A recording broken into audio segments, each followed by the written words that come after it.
비상입니다. 비상입니다. 북한 김정은이 경악했습니다. 중국 시진핑이 놀라고 러시아의 푸틴이 긴장감을 드러냈습니다. 대한민국의 핵무기에 대한 충격적인 진실이 비밀처럼 파묻혀 있다가 드디어 드러났습니다. 북한과의 긴장 상태에서 절대적 우위를 잡을 수 있는 비장의 무기가 밝혀졌기 때문입니다. 전 세계 언론들이 긴급 보도할 수밖에 없었습니다. 이 모든 것들이 미국의 개입이나 원조 없이 우리나라 스스로 독자 개발하였고 상용화에 성공하였습니다. 검증만을 전문으로 하는 국제기구 관계자는 이것들을 보기 전까지 거짓이라며 비하하고 믿지 않았지만 직접 보고는 한국의 광팬이 될 수밖에 없었다고 하는데요. 그의 말을 빌리자면 한국은 이제 세계의 길이다. 라고 하였다고 합니다. 미국의 트럼프 대통령도 이 사실을 알고는 승인해 줄지 말지 고민하다가 결국엔 한국의 편을 들어주었다고 합니다. 이를 둘러싼 숨겨진 진실을 긴급 입수하여 여러분들에게 공개합니다. 놀라운 진실 지금 시작합니다. 저는 빅토르 그레고로프입니다. 러시아에서 태어나 평생 기술을 검증하는 일을 해왔습니다. 간단히 말하면 다른 나라가 자랑하는 기술이 진짜인지 아니면 거짓인지를 확인하는 사람이죠. 저는 늘 이렇게 말하곤 했습니다. 한국, 미국 없으면 아무것도 못하는 나라지.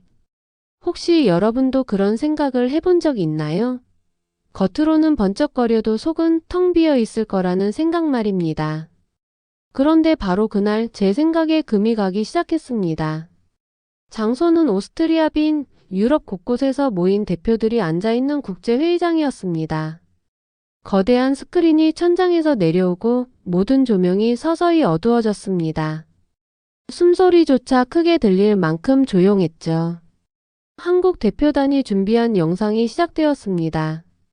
까만 하늘 위 미사일이 날아오고 있었습니다. 꼬리를 길게 그리며 화염을 뿜는 모습은 마치 영화 속 장면 같았죠. 그런데 한국이 쏜 요격 미사일이 정확히 그 목표를 맞췄습니다. 한치도 벗어나지 않고 폭발하며 하늘을 환하게 갈라놓았습니다. 순간 회의장 안에서 작은 탄성이 터져 나왔습니다. 저도 모르게 의자 끝에 걸터 앉아 앞으로 몸을 기울였죠. 그 정도로 충격적이었습니다. 그리고 한국 대표가 짧게 말했습니다. 여러분, GPS가 차단돼도 우리는 우리만의 좌표로 막아냅니다. 좌표라니? 저는 곧바로 고개를 저었습니다. 설마. 저건 아마도 미국이 준 기술일 거야. 한국이 독자적으로 할 리 없어. 제 속마음은 여전히 의심으로 가득했습니다. 하지만 머릿속에 그 말이 계속 맴돌았습니다. 우리만의 좌표, 우리만의 길. 바로 옆에서 러시아 대표단장 올렉이 제게 몸을 기울이며 속삭였습니다. 보여주기용이지. 속지 마라, 빅토르. 그의 말에 저는 고개를 끄덕였지만 사실 제 눈은 여전히 스크린에 고정돼 있었습니다. 그 장면이 떠나질 않았습니다. 회의가 끝나자 사람들은 조용히 흩어졌습니다. 복도에는 발자국 소리만 울렸습니다. 저는 가방 속 작은 노트를 꺼내 조용히 적었습니다. 정확함은 힘이다. 한국은 강한 걸까? 여러분도 느끼시겠죠? 제 안에서 작은 균열이 시작된 겁니다. 그동안 제가 믿어온 한국은 미국 없이는 아무것도 못한다는 확신이 흔들리기 시작했습니다. 하지만 저는 아직 결론을 내릴 수 없었습니다. 보여주기일 수도 있으니까요. 그래서 스스로 다짐했습니다. 말이 아닌 현장에서 직접 확인하자. 내가 직접 한국 땅에 가서 눈으로 보고 판단하겠다. 그리고 그 순간부터 제 여정은 이미 시작된 것이었습니다. 한국을 보기 전에 저는 몇 해 전 북한 영변에서 이상한 장면을 보았습니다. 이 문장부터 제 기억은 어두운 터널 속으로 들어갑니다. 영변 핵시설에 처음 발을 디뎠을 때 저는 한나라의 미래 기술을 본다고 생각했습니다. 하지만 제 눈앞에 펼쳐진 건 너무 달랐습니다. 벽에는 오래된 페인트가 갈라져 있었고 기계는 삐걱거리며 소음을 냈습니다. 전기가 불안정해서 불빛은 깜빡깜빡 꺼졌다 켜지기를 반복했죠. 여러분, 연구소라기보다는 버려진 공장 같았습니다. 북한 과학자들은 큰 소리로 자랑했습니다. 우리 기술은 세계 최고입니다. 곧 미국도 두려워할 겁니다. 하지만 제 귀에는 그 말이 공허하게 울릴 뿐이었습니다. 그날 발표된 보고서에는 놀라운 수치가 적혀 있었습니다. 마치 핵심 실험이 성공한 것처럼 보였죠. 하지만 제 경험상 그건 불가능했습니다. 제 속에서 의심이 끌어올랐습니다. 바로 그때였습니다. 젊은 연구원 한 명이 조심스럽게 제게 다가왔습니다. 이름은 리에진. 아직 20살을 겨우 넘긴 듯한 얼굴이었죠. 그녀는 주위를 살피더니 작은 종이 쪽지를 제 손에 슬쩍 쥐어주었습니다. 교수님, 이게 진짜 데이터예요. 그녀의 눈빛은 두려움과 간절함이 섞여 있었습니다. 저는 손바닥 안에서 종이를 펼쳤습니다. 그 안의 숫자들은 충격적이었습니다. 공식 보고서 수치의 10분의 1도 안 되는 결과였던 겁니다. 예를 들어 보고서에선 10개 성공했다고 했지만 실제 데이터는 겨우 하나였습니다. 순간 제 등줄기에 차가운 땀이 흘렀습니다. 이건 단순한 실수가 아니었습니다.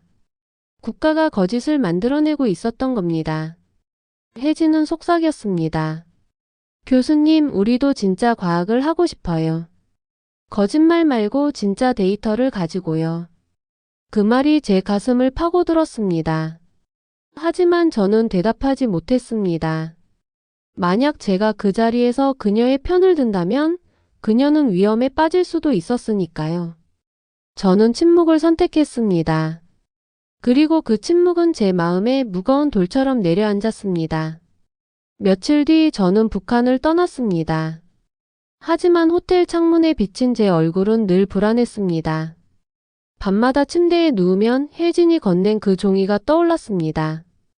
제 양심은 저를 괴롭혔습니다. 왜 아무 말도 못했나? 왜 진짜를 지키지 못했나?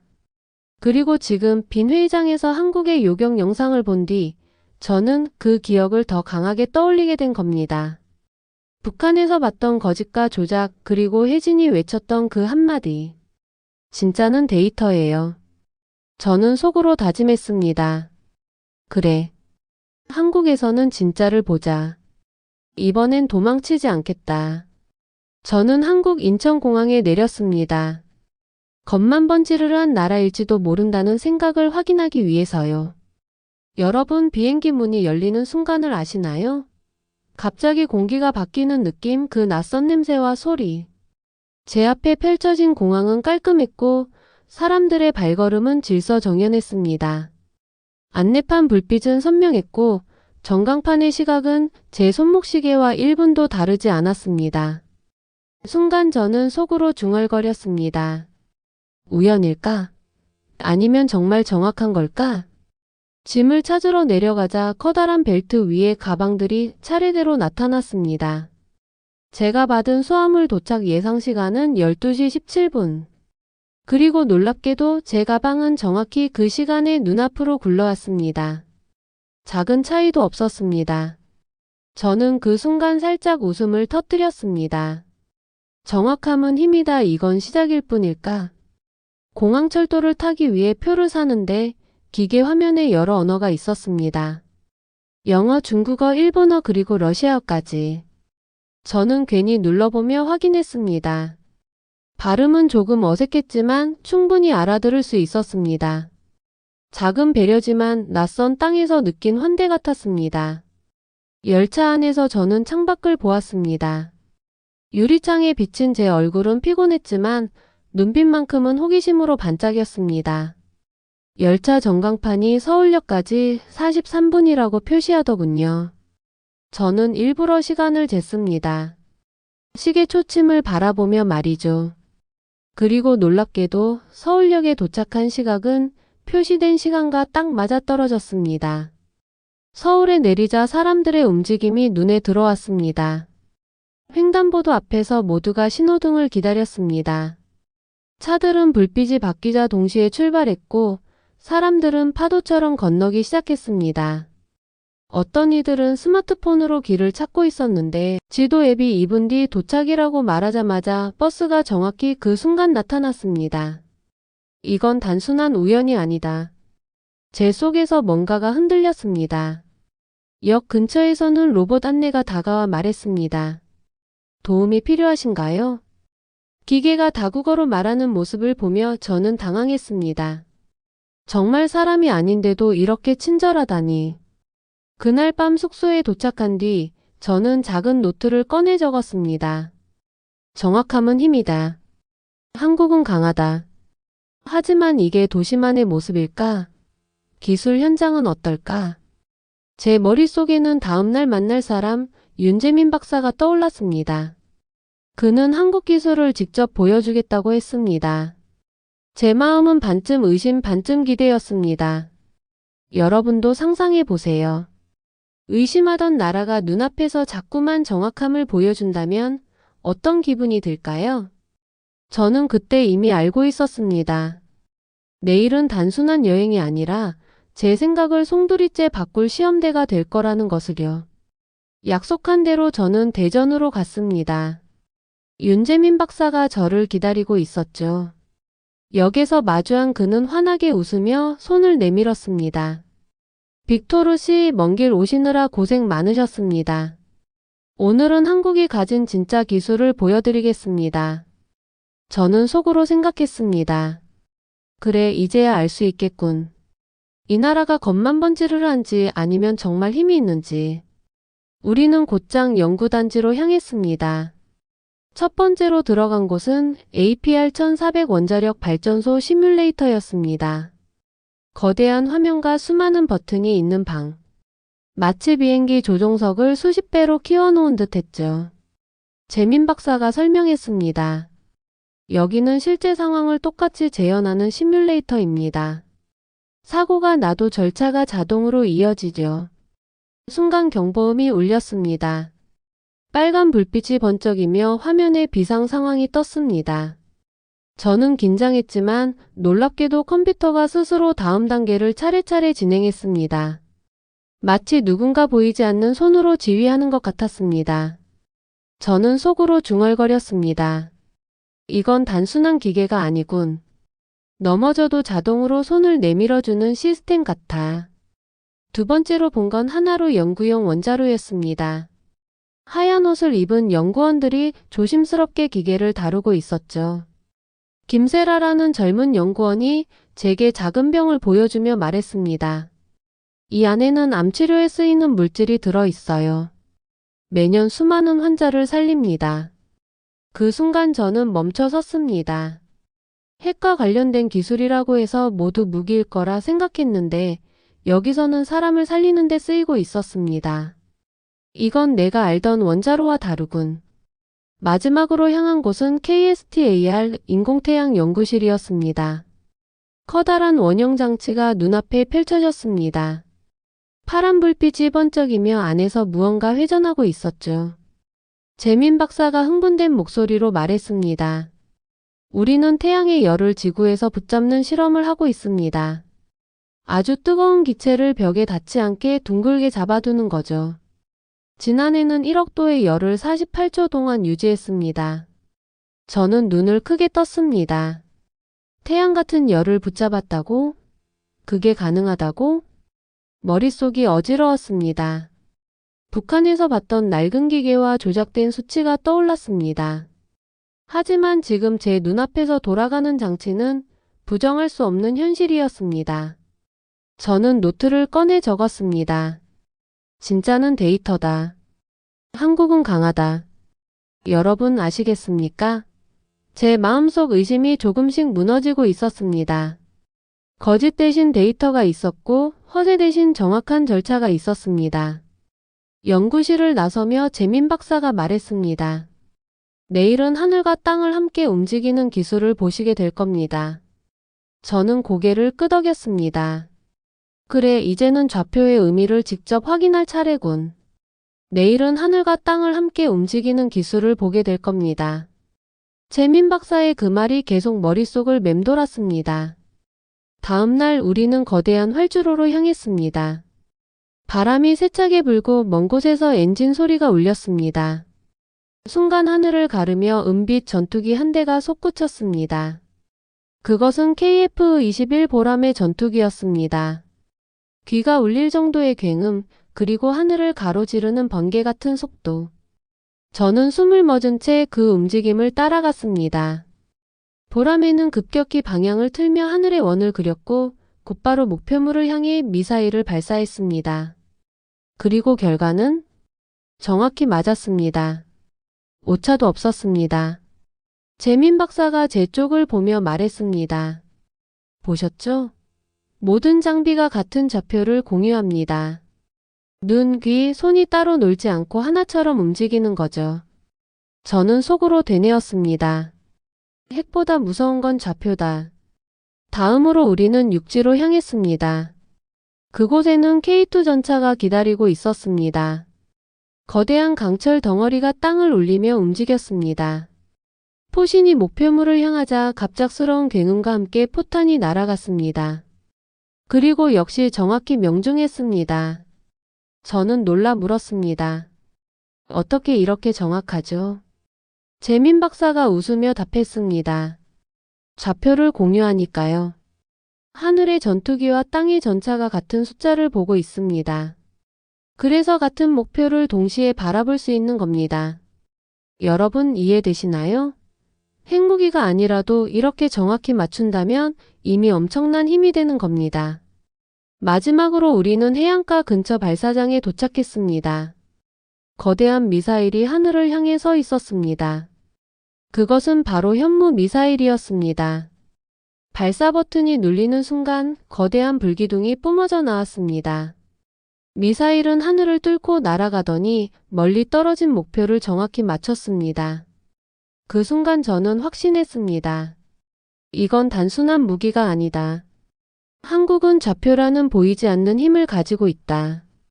그리고 그 좌표는 핵보다 더 무서운 무기다. 해질 무렵 우리는 고흥의 우주센터로 향했습니다. 멀리서 거대한 로켓이 서 있었고 과학자들이 분주하게 움직이고 있었습니다. 재민 박사가 말했습니다. 이제 우리는 하늘 넘어 우주에서도 우리만의 길을 찾고 있습니다. 저는 하늘을 올려다보았습니다. 붉게 물든 노을 사이로 별들이 하나둘 떠오르고 있었습니다. 그 순간 깨달았습니다. 좌표란 단순한 숫자가 아니었습니다. 그것은 사람을 하나로 묶는 약속, 그리고 길을 잃지 않게 해주는 등불이었습니다. 숙소로 돌아오는 길 저는 노트에 굵게 적었습니다. 핵보다 무서운 건 좌표다. 진짜는 데이터다. 한국은 강하다. 여러분, 저는 이제 확신합니다. 북한의 거짓과는 달리 한국의 힘은 정확한 좌표와 진짜 데이터에서 나옵니다. 그리고 그 힘은 단순히 무기가 아니라 사람을 지키고 미래를 여는 열쇠였습니다. 한국에서의 일정 마지막 날 저는 특별한 두 곳을 방문했습니다. 광복절 행사와 판문점이었죠. 그리고 그 경험은 제 마음속 의심의 마지막 조각마저 깨뜨렸습니다. 먼저 저는 서울 한복판에서 열린 광복절 행사에 갔습니다. 해가 저물 무렵 하늘은 보랏빛과 붉은빛이 섞여 있었습니다.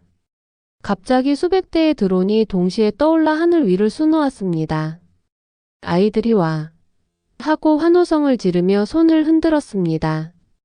드론들은 군무를 추듯 질서 있게 움직였습니다. 마치 보이지 않는 선으로 연결된 것처럼 수백 대가 하나의 그림을 그렸습니다. 순간 하늘 위에 태극기가 선명히 펼쳐졌습니다. 붉은색과 파란색이 어둠 속에서 빛나고 하얀 빛은 별처럼 반짝였습니다. 저도 모르게 가슴이 두근거렸습니다. 이건 단순한 기술이 아니군. 사람들의 마음을 모으는 힘이야. 옆에 있던 한 아이가 엄마 손을 잡고 외쳤습니다. 나도 커서 저거 하고 싶어. 그 순간 저는 깨달았습니다. 한국의 미래는 이런 아이들의 눈빛에서 자라고 있다는 사실을요. 그 다음 저는 판문점으로 향했습니다. 남과 북이 불과 몇 미터 간격으로 마주보고 있는 곳. 긴장감이 공기 속에 가득했습니다. 파란색 건물이 늘어서 있고 군인들이 묵묵히 자리를 지키고 있었습니다. 남쪽 병사 한 명이 제게 조용히 말했습니다. 우리는 먼저 치지 않습니다. 하지만 지킬 힘은 있습니다. 그 말은 짧았지만 제 마음에 깊게 박혔습니다. 저는 북한에서 봤던 거짓말과 비교하지 않을 수 없었습니다. 북한은 허세와 조작으로만 버티고 있었지만 여기 남쪽은 달랐습니다. 차분하지만 강했습니다. 여러분도 느껴지나요? 진짜 힘은 과시가 아니라 조용한 자신감에서 나온다는 것을요. 며칠 뒤 저는 다시 빈 국제회의장 연단에 섰습니다.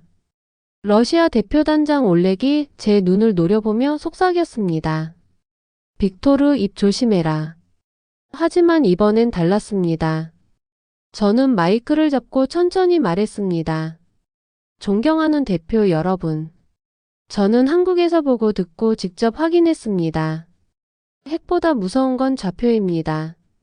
진짜는 데이터입니다. 그리고 한국은 강합니다.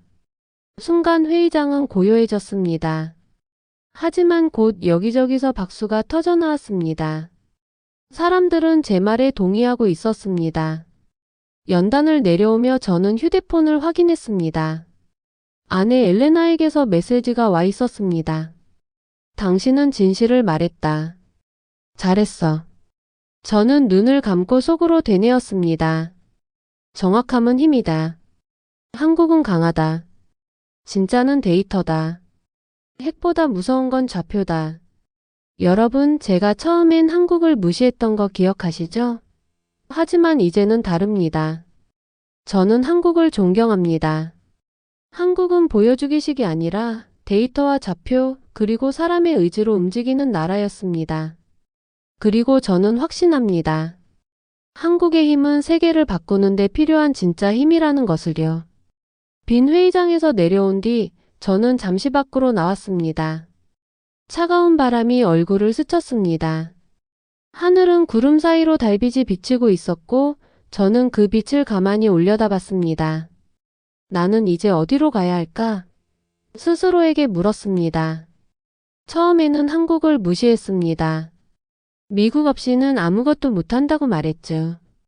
하지만 지금은 아닙니다. 한국은 보여주기식이 아니라 진짜 데이터를 가진 나라였습니다. 좌표라는 보이지 않는 힘으로 모든 것을 연결했고 그 힘은 핵보다도 무서웠습니다. 엘레나에게 전화를 걸었습니다. 그녀의 목소리는 따뜻했습니다. 빅토르, 이제 당신은 자유야. 더는 의심 속에 살지 않아도 돼. 저는 웃으며 대답했습니다. 그래, 이제는 진짜를 본 눈으로 살아가야겠지. 며칠 후 저는 다시 연구실 책상에 앉아 있었습니다. 오랫동안 쓰지 않았던 펜을 들고 새 노트의 첫 장을 펼쳤습니다. 그 위에 천천히 글자를 적었습니다. 정확함은 힘이다. 한국은 강하다. 진짜는 데이터다. 핵보다 무서운 건 좌표다. 그리고 그 밑에 조용히 덧붙였습니다. 나는 이제 거짓을 검증하는 사람이 아니라 진실을 증언하는 사람이 된다. 여러분, 제 여정은 여기서 끝났지만 진실을 향한 길은 계속됩니다. 한국이 보여준 것은 단순한 무기가 아니었습니다. 신뢰, 질서, 사람의 선택이었습니다.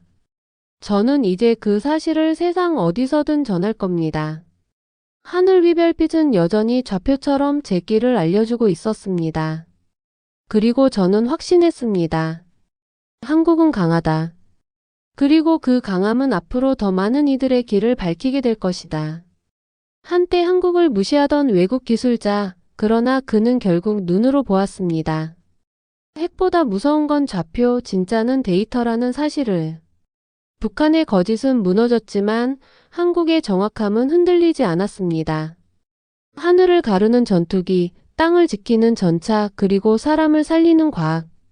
모두가 하나의 좌표로 연결되어 세상에 외칩니다. 한국은 강하다.